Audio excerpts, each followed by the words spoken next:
Melinda hated driving at night. She did her best to avoid it.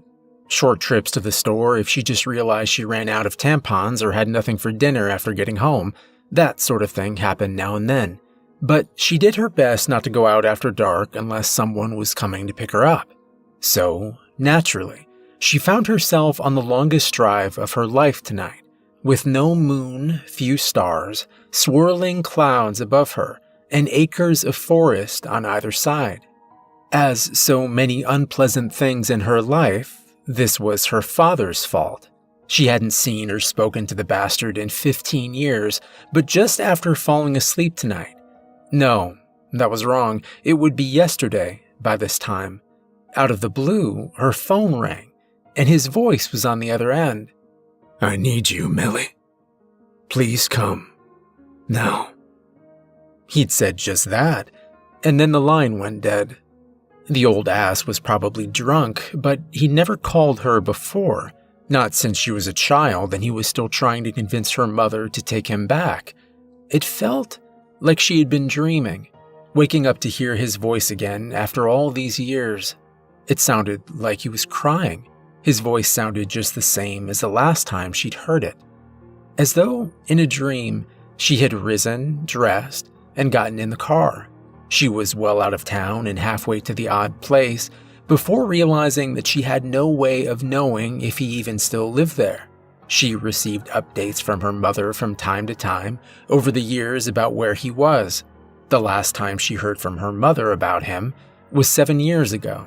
Had he ever stayed in one place that long? Not to her recollection. She had been 7 when her mother finally had enough and showed him the door. Prior to that, a move had come every few months. The house that they had been living in was their longest stay in one place, a full 16 months.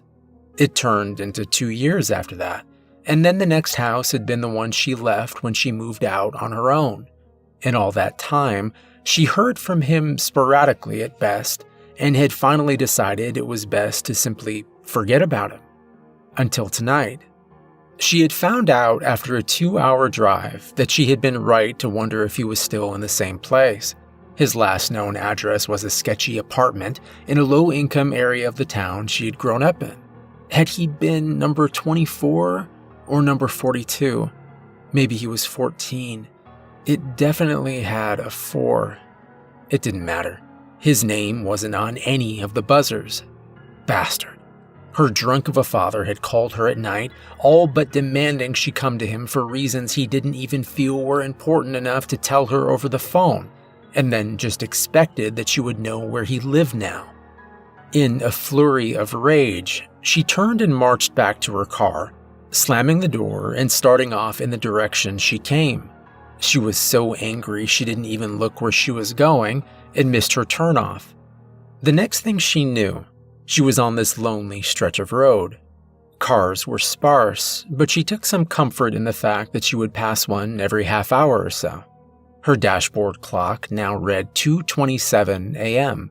She had been driving for more than 4 hours since leaving her house. At night, every 5 minutes or so, she checked her cell phone. Ever since realizing she was lost, she had checked her phone and found no bars at all.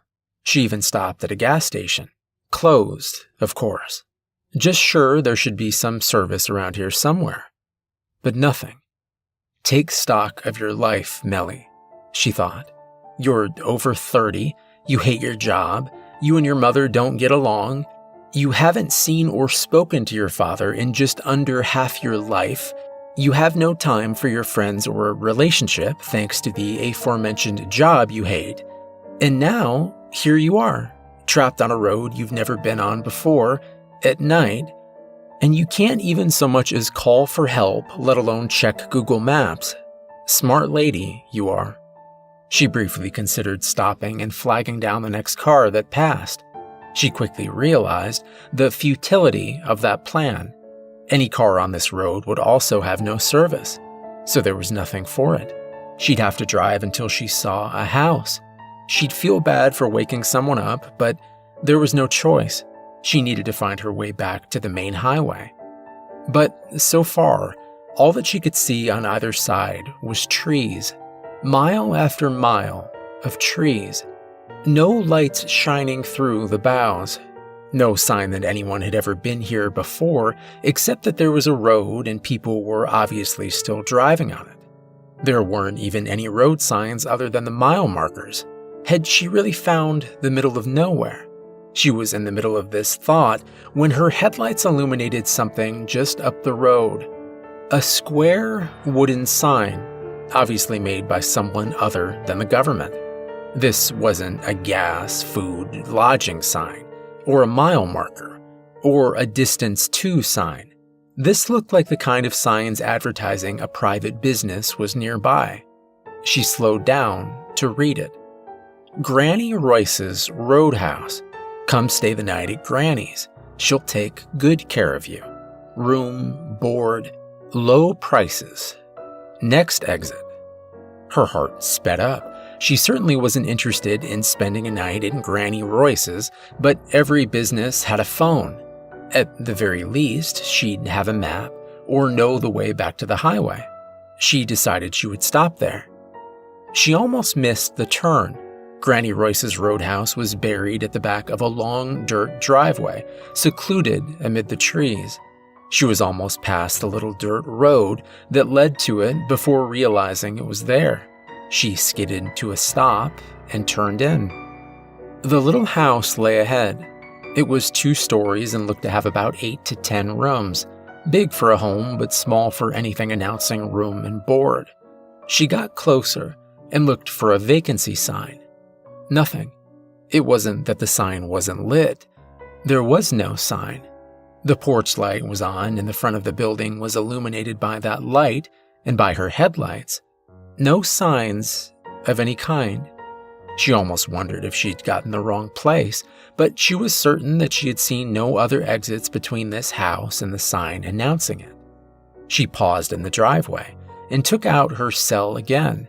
Still no service. She did a quick search for any available wireless signals. To her complete lack of surprise, there were none, not even any secured. There's no one here but me, she thought. At this point, she wouldn't be surprised to find the house empty as well, but the light was on and this was supposed to be a roadhouse. Someone would be manning the front desk. She got out of the car and headed for the front porch. As she turned around to make sure the lights flashed when she hit the lock button on her fob, she thought she could see a flash of movement in the trees, something human-shaped. She stopped and looked again. Nothing. She decided she imagined it. At the front door, she hesitated. If it really was a roadhouse, then she should be able to just go in. But what if she got the wrong house? If she tried the door and just walked in, she could find herself arrested out here, wherever she was. Cautiously, she tried the knob. It turned. She pressed gently on the door. It opened. Relief flooded through her when she saw that she was in a small but tastefully decorated foyer that had obviously been repurposed as an admissions area. A quaint desk with an honest-to-God guest book had been placed in the far right corner, and some chairs had been set out, along with magazines on a table. She read the titles briefly. Mademoiselle, Blue Book, The New Country Life, Arts and Architecture, before turning her attention to the little desk. There wasn't a computer. That was a cute touch. It was like the house was from a past era. Perhaps old Granny Royce really didn't like modern technology. There was, however, a little bell, just like there would have been in 1929. It wasn't even the round silver kind you slap to ring. It was a little porcelain handbell. This place was starting to out-cute her. Please let there have a phone, and please let it use the number plan, not 50s exchanges. She picked up the phone and gave it a shake. For a while, nothing happened. Then she saw a light come in on the back room, and the shadow of an old woman sprang up on the wall.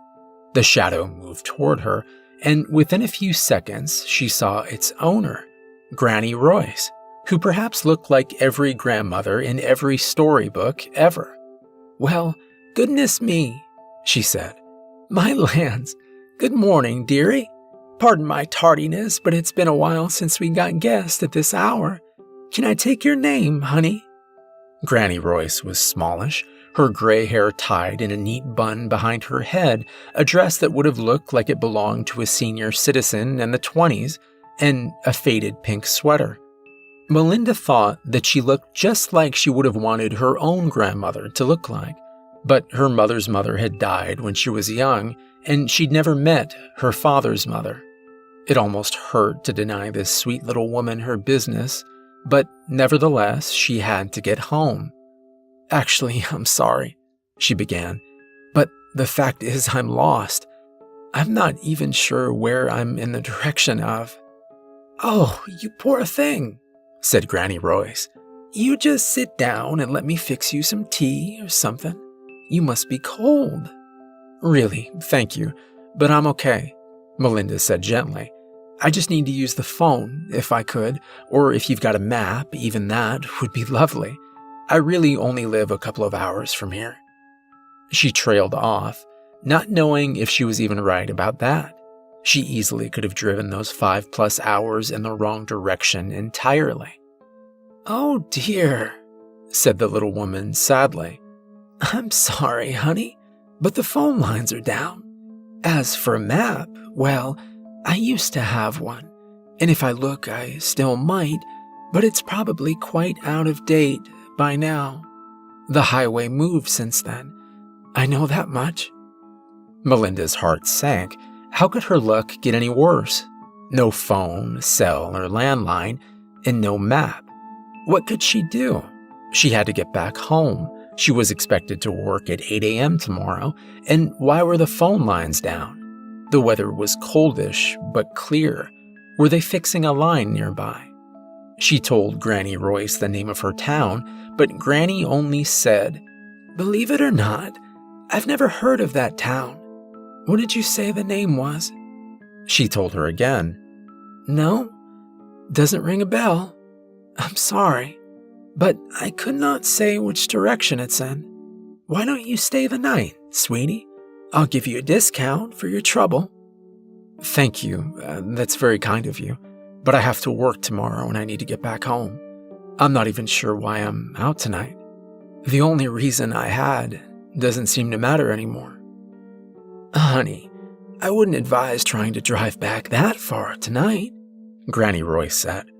"Why, it's almost 3 in the morning, and you've not had any sleep. Maybe the lines will be up in the morning, and you can call your work and let them know you'll be late." "That won't work either," she replied. "I'm the opener. No one will be there." No, I'm sorry. I've really got to leave. I'll head in the other direction until I find the road I was on."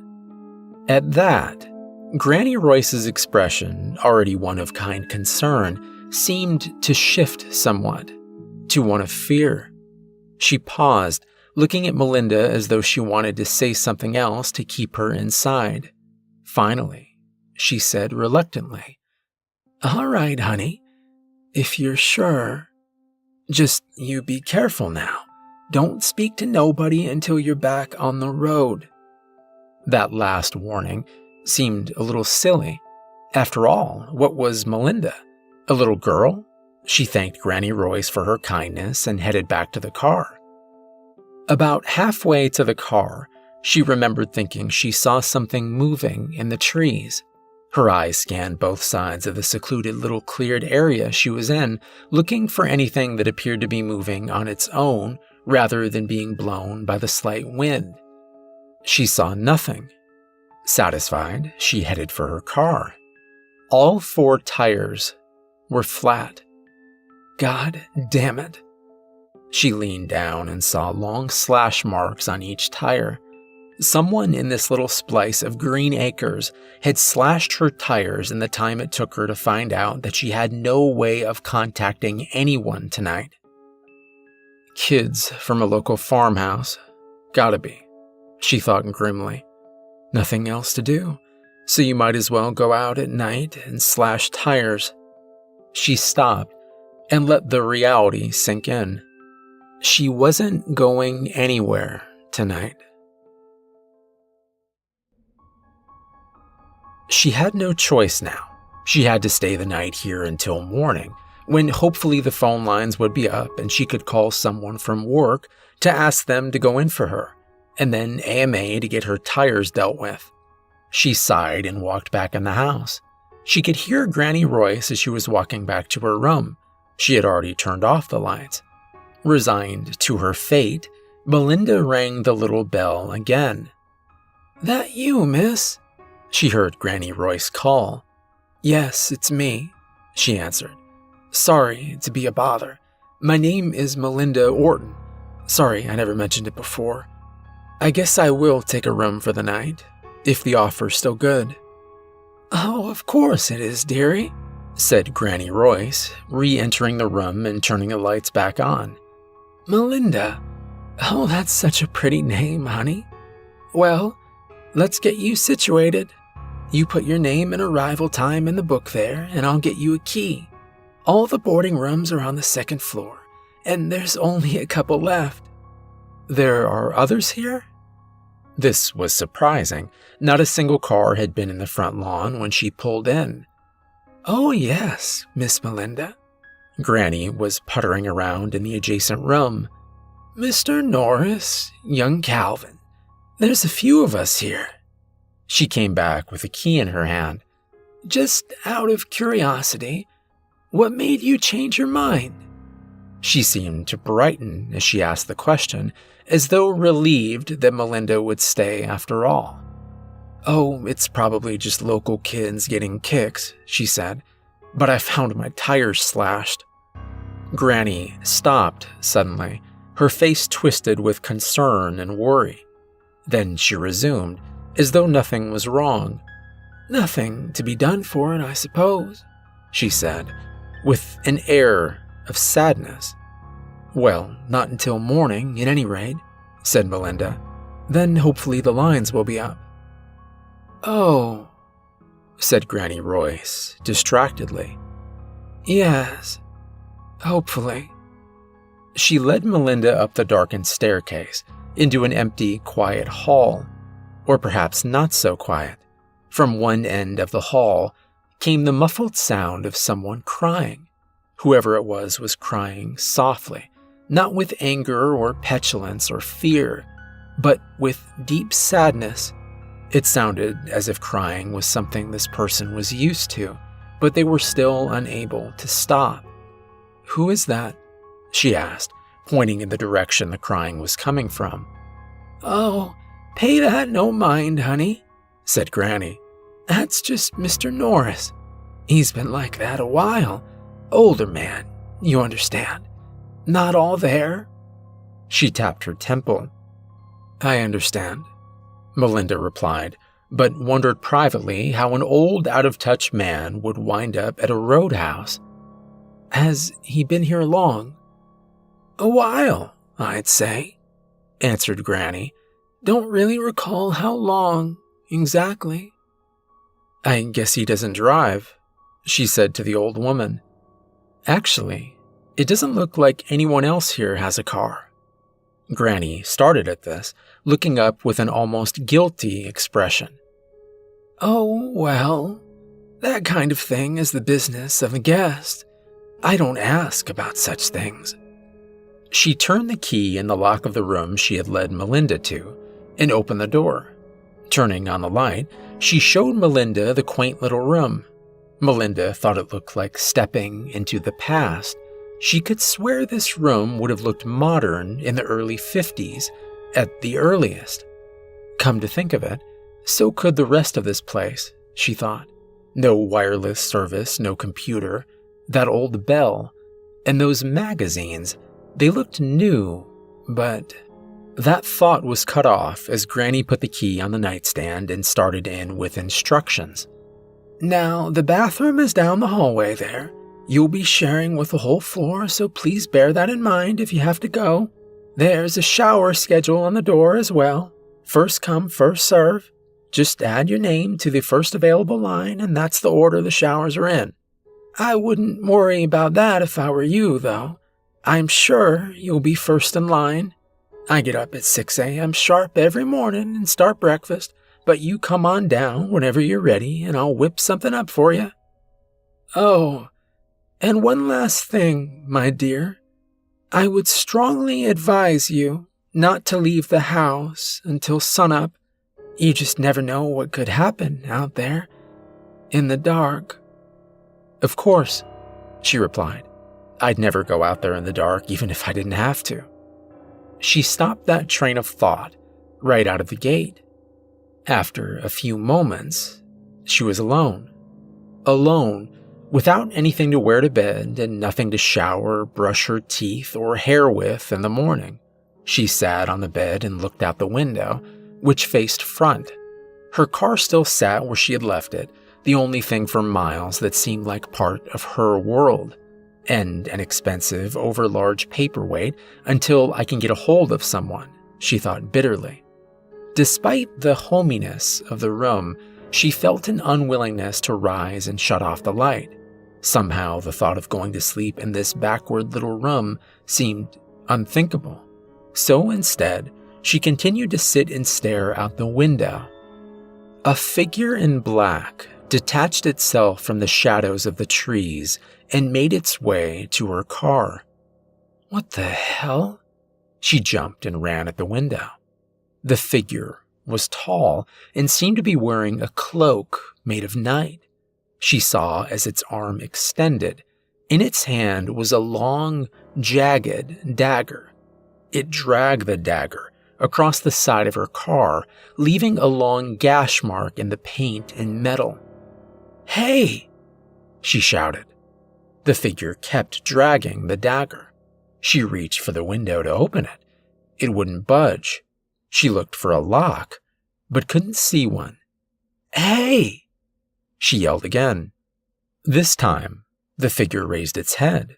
She could see the glint of two eyes under the hood. The figure raised the dagger, slowly, determinedly. It pointed it straight at her face. She leapt away from the window and ran for the door. A noise on the other side stopped her. Footsteps. Dragging, shambling footsteps.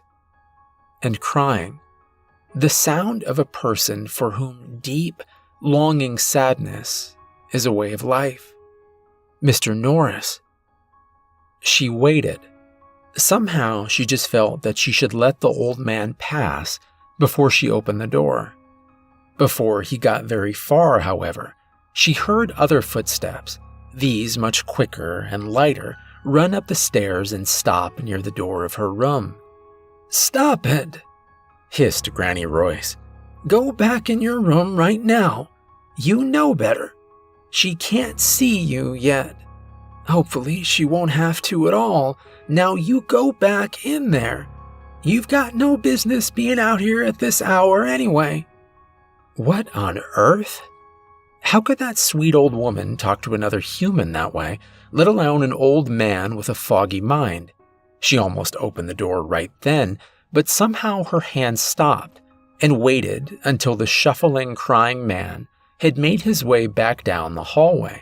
She heard the door open. She opened her own door just in time to see his foot, shod in a well-worn house shoe, slide into his room. The door closed softly after him. That poor man, she thought. But now she was determined to find out what was going on. The punk outside in the Halloween costume slashing up her car, followed by Granny yelling at an old man, made her begin to understand that not all was well here. She went back down to the front desk area, which was completely unlit except for the moonlight and porch light coming through the window. There was, however, a light on near the back room that Granny Royce had emerged from before. Melinda paused to take a look outside the front window. The maniac with the dagger was nowhere to be seen for the moment, but she was now determined that it was he that she had seen moving through the trees. He could have killed me. She strode in the direction of the light, seeing that it was the light to the kitchen. She kept going, expecting to find Granny Royce still puttering about with whatever an old innkeeper did with herself during the early hours of the morning. Instead, she found Granny sitting with a young man of about 20. He had dark hair and a scruff of stubble and was wearing a dark brown corduroy shirt and khakis, along with a pork pie hat. He looked like he was ready to go sell newspapers on a street corner in the 30s. He was quietly sipping tea while Granny was admonishing him from the other end of the table. "Now that was a horrible thing to say," she said. "When I was your age, young men minded their manners." "That's a laugh. Talking about my age," muttered the young man with a sneer. "And just how old are you? Do you even remember?" "Calvin Davidson, you are trouble, young man," she hissed back. Neither had noticed Melinda yet. "One of these days you're going to say something you'll regret." "Oh, come on, Granny. What could I possibly say that will make things worse than they already are?" demanded Calvin. "I mean, look at old Mr. Norris up there. Both of us are... hello, miss. I didn't know we had anyone else here." He had just seen Melinda. Hi," she said.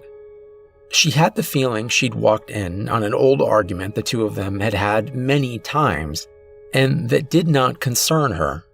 Her fear and anger were forgotten for the moment. Calvin had been talking to Granny like a sullen kid, but something about what they were saying seemed wrong. "Can I help you, Melinda?" asked Granny Royce. "Is there something wrong with your room?" That brought her back. "No," she said. "The room is fine, but nothing else is. I mean, why on earth do you even have a roadhouse out here where it seems like no one ever stops? Why are most of the rooms full, even though mine is the only car out there? Why did I hear you talking to Mr. Norris like he was a dog? And why would you want to make sure I didn't see him?" She got no farther before Calvin cut her off. "Good Lord, she's not even been here a night, and she can see it. Why did you even let her in, Granny? Why don't you just bolt the door? Hell, if I could go take down that sign, don't you think I would have? By now. Lord love a duck." There's something you don't hear many young men say, thought Melinda. She decided to ignore Calvin for the moment, otherwise. And besides that, there's someone out there. He's the freak who slashed my tires, and he's been out there messing up my car since then. And you can't even call the police. Are you going to tell me you've never had vandals out here before? There was a long pause in the room. Neither Granny nor Calvin seemed willing to break it. Calvin scratched at his neck. For the first time, Melinda noticed a red slash at his throat, half hidden by his collar. It looked like either a very fresh scar or a slightly healed wound. "Listen, miss, I don't know your name," he finally said. "Melinda," she told him. "Melinda," he repeated. "Melinda, I think you should sit down. I have to tell you something that you may find troubling." Melinda did not like how he said that. She also didn't like the way his tone had switched from sullen child to serious adult. He looked several years her junior, but he was talking to her like he was her uncle or her boss. He swallowed a sip of tea and sighed. Then he looked her straight in the face and said, "The reason I don't have a car out there is that when I got here, no one my age, no one in my line of work would have owned a car. It would have seemed like an impossible dream." "What? What are you talking about?" she asked, hesitantly. "I worked in a textile mill," he said. "The mill was shut down by the time I got here. Most businesses were. So I struck out on my own, a drifter looking for what work I could find.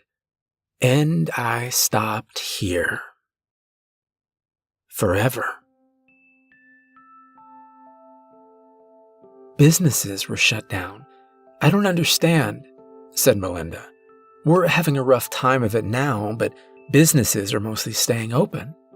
Not then they weren't, said Calvin. Sadly, I arrived here in 1929. Melinda blinked. Something had exploded behind her eyes. This place was new then, said Granny. My man and I had just opened it, and young Mr. Calvin was a sweet young lad of 16. I offered to take him on as a hired help over my husband's objections. Well, my husband was a well-meaning man, but he knew how to pinch a penny. 'Twas a year after I took Calvin on that Mr. Royce died. Calvin and I have been here ever since, and every few years or so, someone joins us. Yep, Calvin broke in. Miss Tilly was first. She was a woman of ill repute who ran here, pregnant and scared that the man who'd run her trade up in New York was going to find her and kill her. She and that baby. He broke off, now seeming on the point of tears. And then, said Granny, there was Mr. Standish. He was a traveling minister. He doesn't travel anymore. Mr. Norris got here in '69, said Calvin. His story is probably the worst. He was a bank robber, you see. Carried a pistol, and he didn't like learning how long we'd all been here. He paused, stood and walked to the kitchen window. He tried to leave on his own, you see. He ain't the first to try it. That was me, actually. I warned him not to try, but he wouldn't listen. But when he got outside, and he met him... Calvin, hissed Granny, we don't talk about this. She's gotta know, said Calvin. There's no point in her finding out slowly. There's still a chance for her, said Granny in a stage whisper. All she has to do is wait until morning. She's not going to wait until morning. No one ever waits until morning. The fact that she came down here is proof enough of that. Besides, what good would that have really done her? Her car is useless. We have no phones here. There was no phone when this place went up, and there won't never be a phone here. You know that. Okay, everyone, stop, shouted Melinda. That's enough. Now you can't keep me prisoner here, and I have no intention of staying any longer. Only that knife-wielding maniac out there is keeping me from running up the road this minute. Now, I need to know what's really going on here, and I need to know it now. We've been telling you, Calvin said. Granny may not want you to know everything, but you need to, because you won't be leaving. Oh, we're not going to try to keep you prisoner. I don't even care if you run out that door right now, but you'll never leave this house again afterward. Like hell I won't, yelled Melinda. Listen, child, said Granny, rising from her spot at the table. Listen, please. None of us mean you harm, my dear, not even Mr. Norris. There's scant he can do anymore, and he knows it. That's why he's up there crying all the time. But we're stuck here, all of us. I hope there was a chance for you to run for it in the morning. But Calvin's right. There's no guarantee you'd be safe in the morning, anyhow. What the hell is wrong with this place? Choked out Melinda. She was beginning to break down. She could feel the tears welling in her eyes. It was about a month after Mr. Royce died, said Calvin. When he came, he was wearing that long black robe, carrying that ridiculous dagger. I saw him when I was trimming the hedges in the back. I told him he needed to get out of here because I didn't like his look. He moved so fast I never saw it coming. And he got me from here. Calvin touched his neck. To here. He touched his lower abdomen on the opposite side from the neck slash. He began to undo his shirt. Melinda almost vomited. Under his shirt was a long, ugly slash that went deep and was still seeping blood. She could see bone, muscle, and intestines wriggling within that mangled wound. I died that night, said Calvin. But then, I didn't. The next thing I knew, I was being dragged into the house by Granny, and when I woke up, I nearly scared her to death. She was sure that I was gone. The thing is, I was, but I was awake. I could talk, walk, do anything I could while alive. Well, except take any enjoyment or nourishment from food or drink again. I still drink that tea because it keeps my skin from turning ash gray. I learned that about 50 years ago. He didn't go away, though, Granny broke in. I went out to deal with him, carrying my axe. He took my axe and buried it in my back. I won't show you the wound, honey. Calvin shouldn't have shown you his either. No one should have to see it. But that's how he works, Melinda, continued Calvin. He's got that knife, but if you try to use a weapon on him, he just moves like he does and takes it from you. You never stand a chance. He'll use whatever weapon you try to take him down with to end you. Mr. Norris learned that the hard way. This is not happening. Melinda was ready to break down. She had to hold it together. She had to get out of here somehow. Nothing about this was right. Nothing about it could be real. It was all a dream. Too much didn't make sense. Her father calling her out of the blue, her leaving to go to him without a second thought, getting lost so quickly and so irreversibly. No cell phone service anywhere on the road. This place, everything about it. She was dreaming. That had to be it. But if so, she was going to survive this dream. She turned and ran for the stairs. Her purse was still in her room, but she was going to grab it and go. She'd had enough. Protesting voices began babbling behind her, and she didn't care when she saw Mr. Norris waiting at the top of the stairs. Contrary to Granny Royce's description of him, he wasn't old at all, no more than about 40. But she saw instantly what she meant by not all there.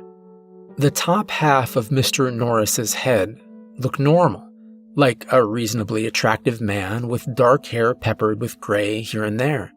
His eyes, a clear green, were moist with fresh tears. The lower half of his face was a ruin of bone fragments, shredded muscle, and blood. So much blood. His arm hung on a few hanging strings of muscle. His hip was just as much a mess of bone and blood as his face was. He kept his one good hand on the banister as he shuffled toward her. Behind him stood a young woman in a bra and a pair of panties.